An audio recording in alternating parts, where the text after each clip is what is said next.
Hello guys, আসসালামু আলাইকুম। আশা করি সবাই ভালো আছেন। তা আমি এখন আছি টঙ্গী ফ্লাইওভারের উপরে, ইজতেমা মাঠের অপোজিটিভে। এখন শেরপুর যাব পরীক্ষা দেবার জন্য।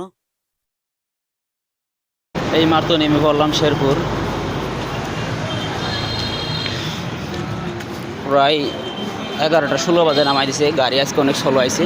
শেরপুর নামলাম, তো এখন একটু খাওয়া দাওয়া করবো।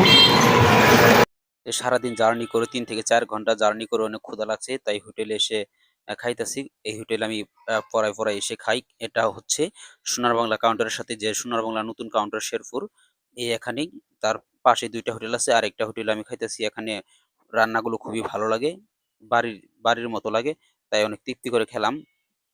খুবই অল্প টাকা। খাওয়া দাওয়া পরে শেষ করলাম, এখন উঠে যাইতেছি। তো ওঠার পরে এখন একটা অটো নিব, দেখি অটো কি পাওয়া যায় নাকি। তো অনেকক্ষণ দাঁড়ানোর পরে একটা অটো পাইলাম, অটো আইতাছে। তো এখন অটোর মধ্যে উঠলাম, উঠার পরে এখন শেরপুর যাইতাছি, শেরপুর কলেজে যাব। তারপর ওখান থেকে আবার বাসে উঠবো। সবাইকে ধন্যবাদ ভিডিওটি দেখার জন্য।